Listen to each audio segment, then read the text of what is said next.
Assalamualaikum warahmatullahi wabarakatuh. Salam sejahtera untuk kita semua. Om Swastiastu, Nama Budaya, Salam Kebajikan. Perkenalkan, nama saya Dadan Prayogo, STR FTR MFIS dengan nomor NIDN 1101068902. Saya adalah dosen program studi Sarjana Fisioterapi Institut Kesehatan Soka Insan.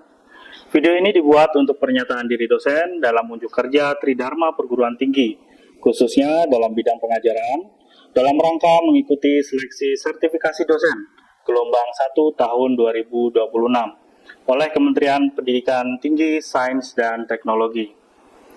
Pada kesempatan kali ini, saya akan memaparkan salah satu mata kuliah yang saya ampu, yaitu mata kuliah terapi masas dengan kode mata kuliah F208 PKF dengan beban 2 SKS dan sebaran teori 1 SKS dan praktek 1 SKS. Diajarkan pada mahasiswa semester 4. Mata kuliah terapi masas ini merupakan mata kuliah yang diajarkan oleh tim teaching, jadi terdiri dari 3 dosen. Yang pertama, saya sendiri, Dadan Prayogo, sekaligus sebagai koordinator mata kuliah. Yang kedua, Ibu Juliani Saputri. Kemudian yang ketiga, ada Bapak Bernardus Sadu. Untuk deskripsi mata kuliah, terapi masas merupakan mata kuliah yang mempelajari konsep, prinsip, mekanisme, fisiologis, indikasi, kontraindikasi, serta penerapan berbagai teknik masas sebagai salah satu modalitas intervensi fisioterapi. Mata kuliah ini membekali mahasiswa dengan pengetahuan dan keterampilan dalam melakukan manipulasi jaringan lunak secara sistematis, aman, dan berbasis bukti ilmiah untuk tujuan promotif, preventif, kuratif, dan rehabilitatif. Pembelajaran berlangsung selama 16 minggu sesuai dengan kalender akademik dan dirancang untuk mendukung capaian pembelajaran lulusan program studi dan capaian pembelajaran mata kuliah. Adapun capaian pembelajaran program studi terdiri dari dimensi sikap, antara lain S8 menginternalisasi nilai, norma, dan etika akademik. S9 menunjukkan sikap bertanggung jawab atas pekerjaan di bidang keahliannya secara mandiri. S11 menginternalisasi sikap Paulinian. T2 CARS terdiri dari transformer, travail, caring, accountable, regularity, dan simplicity dalam melakukan pelayanan kesehatan, khususnya pelayanan fisioterapi. Kemudian yang selanjutnya dari dimensi penguasaan pengetahuan terdiri dari PP1, menguasai pengetahuan tentang konsep teoritis dan prinsip bidang keilmuan fisioterapi terkait ilmu gerak manusia, mampu memformulasikan penyelesaian masalah gerak dan fungsi sesuai dengan prosedural baku. PP3, menguasai prinsip, teknik, dan prosedur pelaksanaan praktek fisioterapi, yaitu fisioterapi muskuloskeletal, fisioterapi neuromuskural, fisioterapi kardiovaskular pulmonal, fisioterapi integumen, fisioterapi kesehatan wanita, fisioterapi pediatri, fisioterapi geriatri, fisioterapi olahraga, fisioterapi kesehatan dan keselamatan kerja, dan fisioterapi komunitas. Yang selanjutnya KU2, mampu menunjukkan kinerja mandiri, bermutu, dan terukur. Yang selanjutnya dari dimensi keterampilan khusus terdiri dari KK1, mampu mengaplikasikan teknik prosedural fisioterapi meliputi analisis data, mulai dari asesmen, diagnosa fisioterapi, membuat penilaian, metode, baik dari perencanaan dan intervensi, dan evaluasi yang berorientasi pada prosedur operasional baku atau POB fisioterapi. Dan selanjutnya KK2 mampu menentukan prioritas masalah dan metode fisioterapi yang tepat berdasarkan prinsip logis, bermutu, dan terukur sesuai dengan bidang keilmuan fisioterapi. Dan selanjutnya yang ketiga, KK4 mampu mengaplikasikan modalitas fisioterapi berdasarkan prinsip logis, bermutu, dan terukur sesuai dengan bidang keilmuan fisioterapi. CPMK yang diharapkan setelah mengikuti perkuliahan terapi masas, mahasiswa mampu yang pertama, memahami konsep dasar dan prinsip terapi masas dalam proses intervensi fisioterapi. Yang kedua, memahami implikasi masas dalam proses intervensi fisioterapi. Yang ketiga, mampu mendemonstrasikan intervensi terapi masas terhadap kasus-kasus pada anggota gerak atas yang terjadi dalam kehidupan sehari-hari dengan benar dan tepat. Yang keempat, mampu mendemonstrasikan intervensi terapi massage terhadap kasus-kasus pada anggota gerak bawah yang terjadi dalam kehidupan sehari-hari dengan benar dan tepat. Yang kelima, mampu mendemonstrasikan intervensi terapi massage terhadap massage leher, massage kepala, massage punggung, massage bayi, massage limpatik, massage konstipasi dan laktasi yang terjadi dalam kehidupan sehari-hari dengan benar dan tepat. Media pembelajaran yang saya gunakan terdiri dari laptop, LCD, dan pointer. Untuk distribusi evaluasi hasil pembelajaran, baik dari teori dan praktek, dari proses pembelajaran selama 16 kali pertemuan sesuai dengan pedoman Prodi, terdiri dari tugas sebesar 10%, ujian tengah semester 20%, ujian akhir semester 20%, skill lab 20%, kemudian OSPE sebesar 30%. Dalam video ini, saya akan menampilkan proses perkuliahan pada pertemuan minggu pertama dengan sub CPMK pembelajaran mata kuliah memahami konsep dan prinsip massage. Dengan indikator penilaian, ketepatan menyelesaikan tugas, ketepatan melakukan prasat atau kompetensi pada saat skill lab, ketepatan menjawab soal UTS, dan ketepatan dalam melakukan OSPE. Bentuk pembelajaran dan estimasi waktu dalam satu kali pertemuan terdiri dari 1 jam belajar terstruktur, 1 jam belajar mandiri, 2 jam praktikum, 2 jam 14 menit belajar mandiri. Metode perkuliahan dilakukan secara luring dengan metode diskusi dan simulasi. Adapun rubrik penilaian yang akan saya gunakan untuk menilai hasil proses pembelajaran yaitu rubrik penilaian membaca dan menganalisis artikel jurnal yang terdiri dari beberapa domain, yaitu untuk domain yang pertama terkait dengan pemahaman isi artikel dengan bobot 20%, kemudian domain yang kedua terkait dengan identifikasi metodologi penelitian sebesar 15%, yang ketiga dengan domain analisis hasil penelitian dengan bobot 20%, kemudian yang keempat, dengan domain kemampuan berpikir kritis dengan bobot 20%. Yang kelima, dengan domain keterkaitan dengan evidence based fisioterapi sebesar 15%. Kemudian yang keenam, dengan domain penyajian hasil review, baik presentasi maupun laporan dengan bobot 10%, sehingga totalnya 100%. Untuk itu, marilah kita menyimak video proses pembelajaran teori dan praktikum yang telah saya buat. Selamat menyaksikan. Terima kasih. Oke, selamat pagi semuanya. Oke, sebelum kita memulai perkuliahan kita pada pagi hari ini, kita awali dengan doa.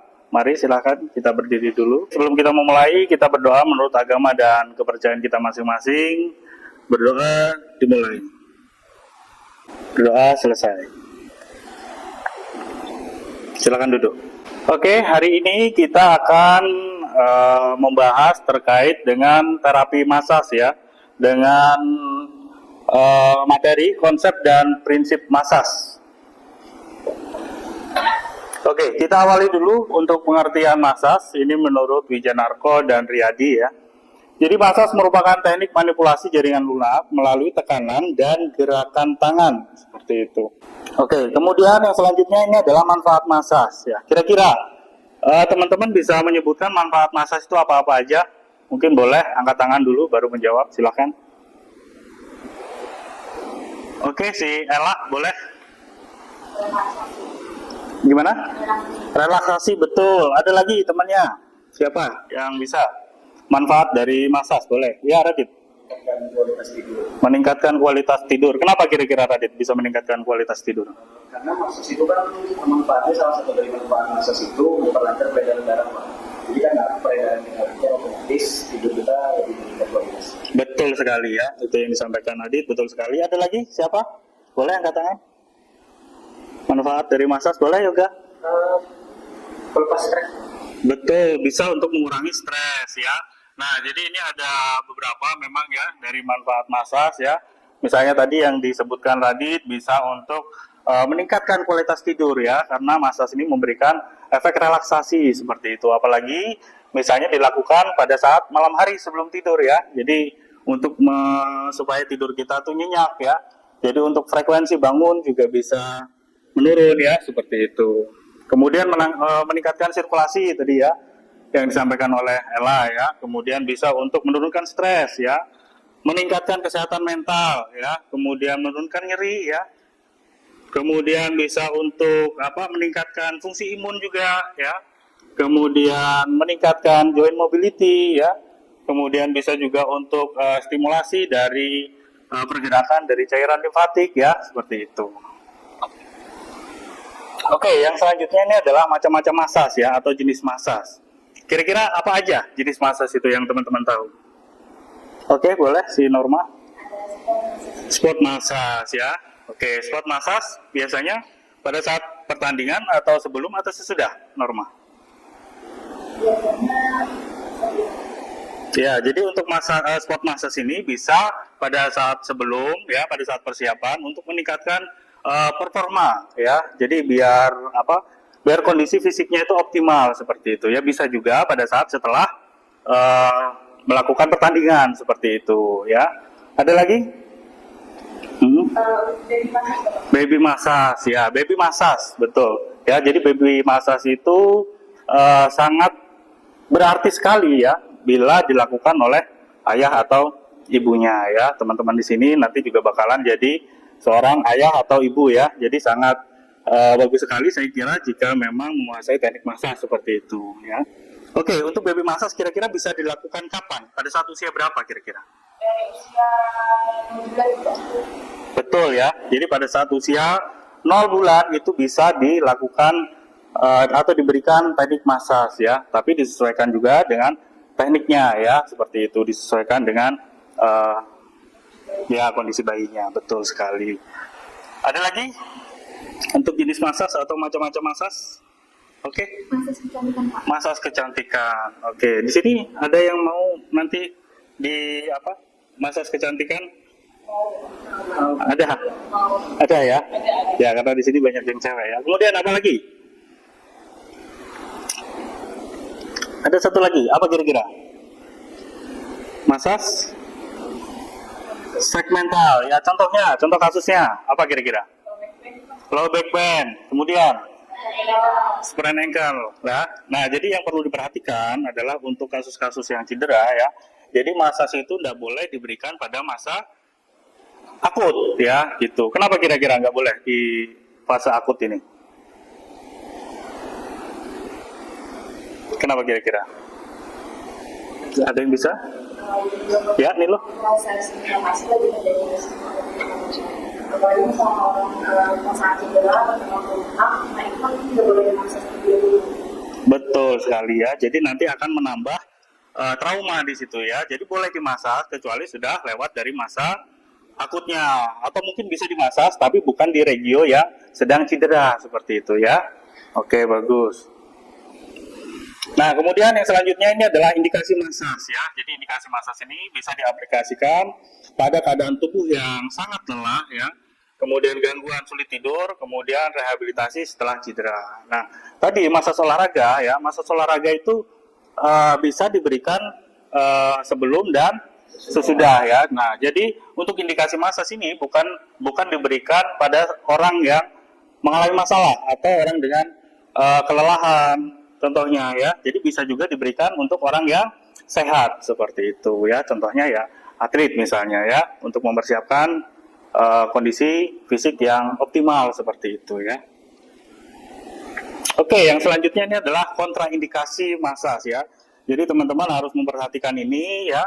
Jadi jangan sampai nanti ini terlewatkan pada saat asesmen sebelum melakukan massage ya. Supaya apa? Supaya tidak terjadi hal-hal yang tidak diinginkan ya. Jadi kita harus memastikan dulu bahwa pasien kita itu tidak pada kontraindikasi ya, seperti itu. Salah satu kontraindikasi massage itu adalah demam. Oke, teman-teman, ada yang bisa menyebutkan atau bisa menjelaskan kenapa demam ini menjadi salah satu dari kontraindikasi massage? Boleh angkat tangan. Oke, tadi kenapa kira-kira di sini? Bapak, salah satu manfaat dari massage itu kan memperlancar peredaran darah Pak di dalam tubuh. Jadi untuk demam ini salah satu dari penyebab banyaknya demam itu adalah dari infeksi. Jadi kenapa tidak boleh dimasas ketika demam? Karena kalau peredaran darahnya lancar, otomatis kita mempercepat penyebaran dari infeksi itu dari organisme. Oke, betul sekali ya. Jadi jawaban si Adit ini sudah betul. Jadi kalau memang sedang terjadi demam, ya, nah itu tidak boleh dimasas ya, karena bisa mempercepat penyebaran dari mikroorganisme ataupun zat lain ya, kalau memang penyebabnya itu adalah infeksi seperti itu. Oke, yang selanjutnya ini adalah hal yang harus disiapkan sebelum melakukan massage ya. Jadi kita harus pastikan dulu ruangannya itu bersih, aman dan nyaman ya. Nah, kemudian tersedianya juga bed ataupun kursi massage seperti itu ya. Kemudian media massage ya. Media massage banyak ya yang bisa kita gunakan ya. Bisa menggunakan baby oil ya, ataupun minyak zaitun atau hand body ya, atau yang lainnya ya yang bisa digunakan untuk sebagai media massage.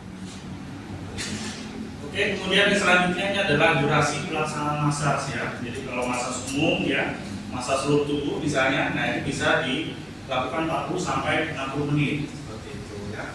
Kemudian untuk regional massage ya, mungkin bagian ekstremitas atas, bagian ekstremitas bawahnya saja ya. Nah itu bisa dilakukan 20 sampai 30 menit ya. Nah, kemudian kalau lokal massage ya, ini bisa dilakukan kurang lebih 15 menit ya, misalnya cukup di massage bagian kepala saja gitu, atau bagian ankle-nya gitu, jadi cukup dengan 15 menit. Nah, yang harus diperhatikan ini adalah arah dorongan ya, arah dorongan pada saat kita memassage. Nah, kira-kira ke arah mana? Betul, ke arah jantung atau ke arah apa? Betul, kelenjar getah beningnya atau liver. Oke, yang selanjutnya ini adalah waktu pelaksanaan massage ya. Jadi diusahakan pasiennya itu ya 1 jam setelah makan ya, supaya tidak ngap nanti pada saat di massage. Karena massage ini biasanya kebanyakan ya posisinya rebahan, gitu, jarang yang duduk. Jadi diusahakan 1 jam setelah makan. Nah, berdasarkan dari literatur ya, nah massage itu lebih baik dilakukan pada malam hari sebelum tidur. Nah, kenapa kira-kira? Kenapa bagus dilakukan massage pada malam hari sebelum tidur? Kenapa kira-kira? Ada yang bisa boleh angkat tangan untuk menjelaskan? Norma, oke, boleh Norma, silakan. Kenapa kira-kira? Jadi hari sebelum tidur itu bisa meningkatkan relaksasi tubuh yang berdampak pada peningkatan kualitas tidur juga dan penurunan frekuensi saat malam tidur. Iya betul sekali ya. Jadi massage sebelum tidur itu ya tujuannya untuk relaksasi supaya tidurnya nyenyak. Malam dia nggak bangun-bangun. Oke, yang selanjutnya ini adalah teknik dari penerapan massage ya. Nah, jadi ada namanya teknik deep friction massage atau DCFM ya. Nah, deep friction massage ini adalah modifikasi dari teknik friction ya. Nah, ini dikembangkan oleh Dr. James Clear ya. Jadi teknik ini teknik terapi manual yang spesifik ya. Jadi deep friction massage itu adalah tekanan yang dalam dan gerakan friksi melintar ya, atau cross fiber ya, terhadap serabut jaringan lunak ya, contohnya seperti tendon, ligamen, maupun otot gitu ya. Jadi penerapannya di proses massage ini adalah melintang atau berlawanan dari serabut ototnya seperti itu ya. Jadi yang harus diperhatikan pada di sini adalah paham serabut otot ya, ataupun arah dari ligamen dan tendonnya seperti itu. Penerapan di proses massage ini dari cross fiber ya, jadi berlawanan dengan serat otot misalnya ya. Nah tujuannya itu untuk mengurangi nyeri ya, kemudian untuk mencegah adesi jaringan ya, kemudian bisa juga untuk mempercepat proses penyembuhan ya, seperti itu. Nah ini nanti yang akan kita praktekkan ya. Nah tadi seperti yang di awal saya bilang, jadi teman-teman harus paham ini contohnya pada otot trapesius ya. Nah, jadi tadi teman-teman harus paham arah dari serat ototnya seperti itu. Oke, untuk otot trapesius ini ada dibagi berapa bagian? Masih ingat anatomi yang sudah pernah dipelajari? Ada 3 bagian. Ada apa-apanya gitu kan? Betul ya. Jadi untuk otot trapesius ini ada 3 bagian. Ada upper, ada middle, dan ada lower ya. Nah, jadi setiap bagian lubang itu ini ada arahnya ya, arahnya berbeda-beda ya. Nah, arahnya berbeda-beda. Contohnya untuk arah serabut dari otot upper trapezius ya. Nah, dia menurun kemudian ke lateral ya. Atau dari bagian tengah dari cervical itu ke arah acromion seperti itu. Nah, jadi nanti penerapannya seperti yang digambar ini ya. Jadi dia berlawanan gitu. Ini arah upper untuk trapezius ya. Jadi penerapannya harus berlawanan seperti itu ya. Dan yang harus diperhatikan ini posisinya diusahakan harus tegak sebelah dada seperti itu ya. Oke. Bisa dipahami kira-kira? Oke. Kemudian lanjut ke middle trapezius ya. Middle trapezius ini arah serabut ototnya ini mendatar ya atau lateral seperti itu ya. Seperti yang digambar ya. Jadi dari garis tengah punggung ini ke spina scapula atau scapula spina ya. Nah, seperti itu. Jadi nanti arahnya juga akan berlawanan ya. Ini serabut ototnya ke sini ya. Kemudian arahnya berarti dari superior ke inferior seperti itu. Ya. Oke, bisa dipahami? Oke, kita lanjut ke lower trapezius ya. Kalau lower trapezius ini arahnya menaik dan lateral ya, atau dari garis tengah punggung bagian bawah ya. Ini ke tuberculum infrarhenoid ya. Nah, seperti itu, seperti yang digambar. Nah, jadi nanti arahnya juga akan berlawanan dengan serabut ototnya seperti itu ya. Jadi arahnya nanti bisa dari inferior medial atau superior ke lateral seperti itu ya. Seperti yang digambar. Ada yang mau ditanyakan dulu?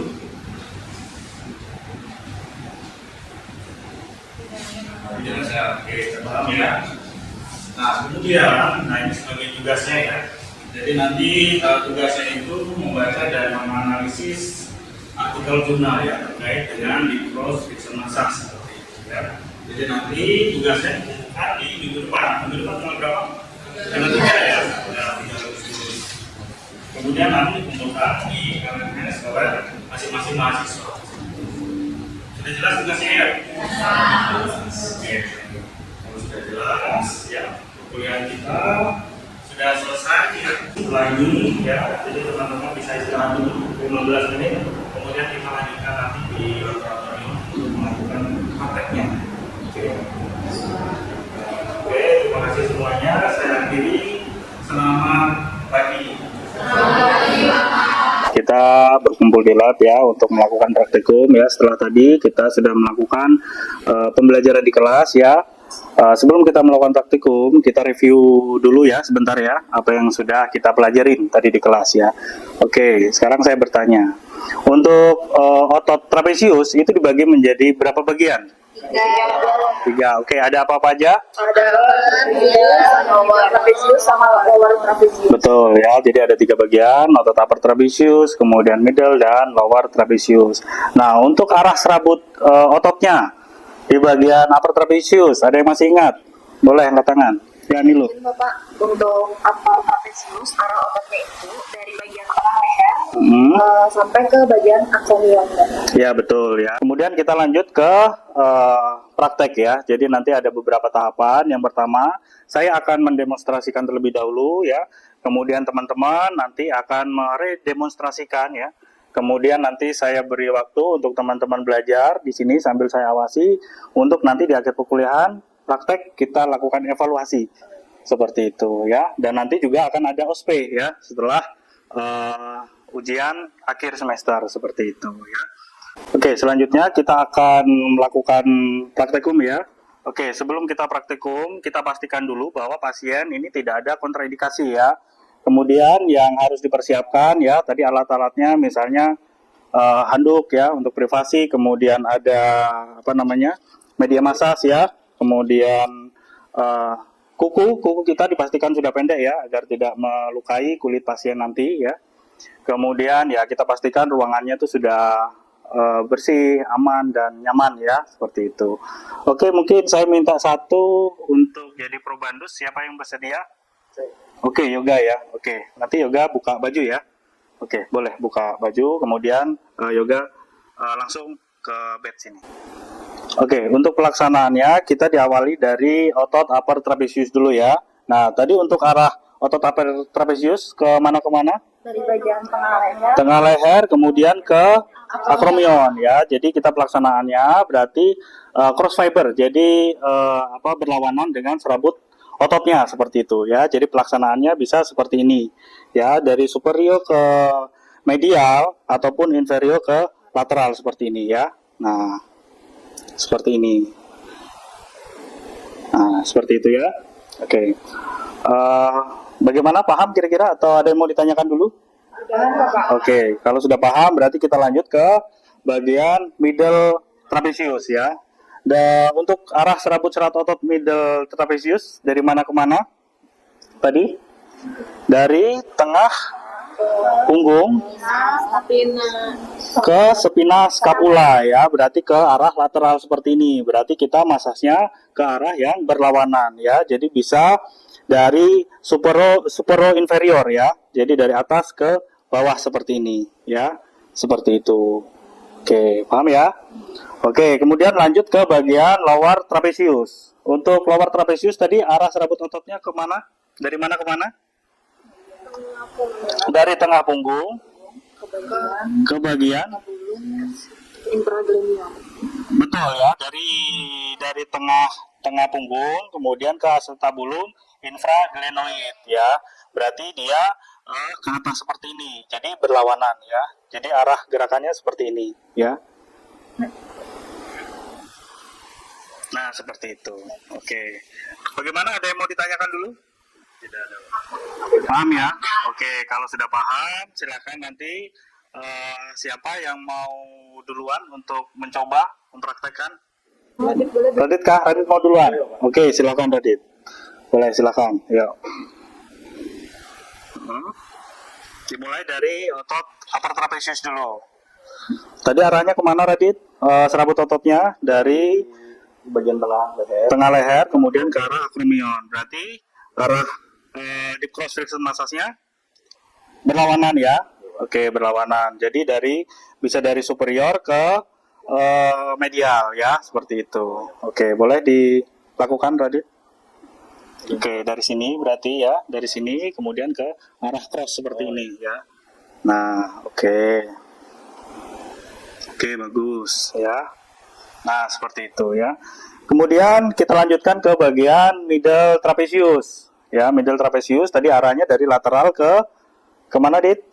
ke Spina scapula ya, betul. Berarti arah di cross flexion massage-nya harus berlawanan. Berarti dari supero inferior ya, atau dari atas ke bawah seperti itu ya. Oke, bisa dilakukan, Dit. Nah, jadi dari atas ini ya ke bawah seperti itu ya. Oke, bagus seperti itu ya. Iya, kemudian kita lanjutkan ke bagian lower trapezius. Tadi arahnya kemana? Lower trapezius? Tengah punggung, kemudian ke betul ya, dari acetabulum infraglenoid ya. Jadi untuk gerakan deep cross flexion massage-nya harus berlawanan seperti itu. Jadi boleh Radit dipraktekkan? Ya, jadi dari sini ke sini ya, seperti itu arah gerakannya. Jadi melintang. Cross fiber. Nah, seperti itu. Oke, seperti itu ya, teman-teman ya. Ada yang mau ditanyakan atau sudah jelas? Jelas ya. Oke, kalau sudah jelas, saya akan memberikan waktu kalian untuk belajar ya, berpasangan. Kemudian nanti kalau sudah selesai ya, di akhir pertemuan di lab nanti kita akan lakukan evaluasi seperti itu ya. Dan nanti juga teman-teman harus terus mempelajari ya ini ya untuk teknik massage ini, karena nanti setelah ujian akhir semester kita akan laksanakan USP seperti itu.